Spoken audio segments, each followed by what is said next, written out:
दीपावली के महापर्व का शुभारंभ धनतेरस से होता है। यह दिन सिर्फ खरीदारी का नहीं बल्कि एक शुभता, समृद्धि, सौभाग्य को अपने जीवन में आमंत्रित करने वाला होता है। कहा गया है धनतेरस पर खरीदी गई शुभ वस्तुएं घर में माँ लक्ष्मी और कुबेर देवता का वास कराती हैं। इसलिए आज हम आपको बताने जा रहे हैं कि खास 13 चीज़ों का धनतेरस पर खरीदारी करनी चाहिए, क्योंकि यह चीज़ें चुंबक की तरह धन, वैभव और समृद्धि को आगमन देती हैं और अपने तरफ खींचती हैं। धनतेरस पर सबसे पहली चीज़ है वह है माँ लक्ष्मी जी और भगवान जी गणेश जी की प्रतिमा। लक्ष्मी पूजन में इनकी स्थापना घर में की जाती है, सुख समृद्धि बनी रहती है। मिट्टी की प्रतिमाएं खरीदें, दीपक खरीदें, कलश खरीदें। इसके अलावा चांदी, सोना या अपनी सामर्थ्य के अनुसार जो भी धातुएं की प्रतिमाएं आप खरीद सकते हैं वो आप खरीद सकते हैं। कोई ये ज़रूरी नहीं है कि आप चांदी या सोना ही खरीदें, जो भी आप खरीद सकते हैं, मिट्टी, सोना, चांदी वो सब खरीदें। दूसरी वस्तु है चांदी या पीतल का बर्तन।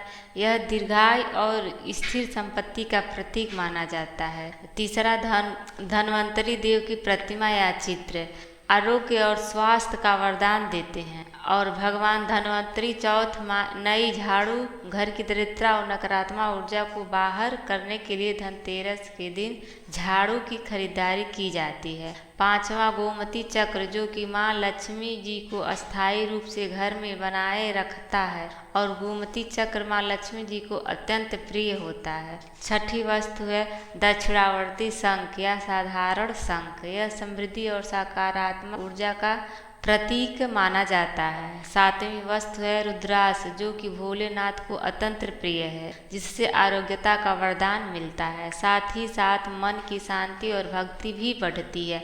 आठवीं वस्तु है कौड़ी। समुद्र की ऊर्जा से युक्त कौड़ी माँ लक्ष्मी जी को अत्यंत प्रिय होती है और यह भी शुभ शक्तियों को अपनी ओर आकर्षित करती है, इसलिए मंदिर में कौड़ी रखनी चाहिए। नवीं वस्तु है धन के प्रतीक धातु, जैसे सोना या चांदी का सिक्का। यह अस्थायी सौभाग्य के प्रतीक माने जाते हैं। 10वीं वस्तु है हल्दी और साबुत धनिया। यह शुभता और समृद्धि का वाहन करते हैं। हल्दी और धनिया खरीद कर लाने से घर में जितनी भी निगेटिविटी होती है वह दूर होती है। धन आगमन के नए रास्ते खुलते हैं और पूरे वर्ष भर माँ लक्ष्मी जी का अस्थायी निवास बना रहता है। 11वीं चीज़ है वस्तु दीपक। यदि आप धनतेरस के दिन मिट्टी के दीपक खरीद कर लाएं तो बहुत ही शुभ माना जाएगा।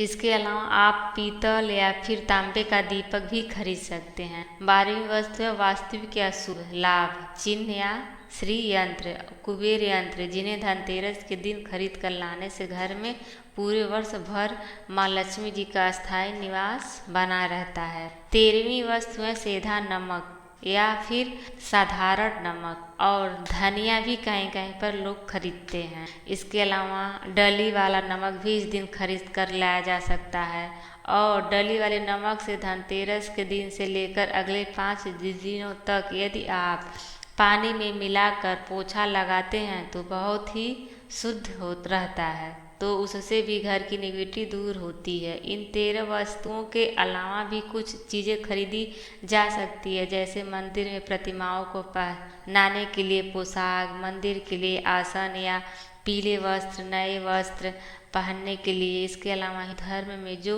पौधे पवित्र बताए जाते हैं जिनका पूजन किया जाता है, जैसे पारिजात का या फिर आम समी का पौधा नर्सरी से खरीद कर ला सकते हैं, क्योंकि धनवंतरी भगवान की पूजा श्री धनतेरस के दिन की जाती है। कुबेर देवता का पूजा भी दीपावली तक किया जाता है, तो इस दौरान आप जड़ी बूटियां या जो भी औषधि होती है वह भी धनतेरस के दिन खरीद कर आप ला सकते हैं। इन सब के साथ साथ आप हिंदू धर्म में प्रचलित पवित्र पुस्तक जैसे पुराण, कथा, चालीसा, आरती आदि की पुस्तकें खरीद कर भी धनतेरस के दिन उनका पूजन करके अगले दिन चाहे तो आसपास के मंदिरों में आप दान कर सकते हैं या अपने घर में भी पढ़ने के लिए रख सकते हैं। जैसे जहाँ तक तो हो सके धनतेरस के दिन लोहे या फिर कांच की चीज़ों को घर में पर ना खरीद कर लाने से बचना चाहिए। यह थी आज की वीडियो। अगर आपको वीडियो पसंद आई हो तो लाइक शेयर सब्सक्राइब जरूर कर लीजिएगा। जय माता।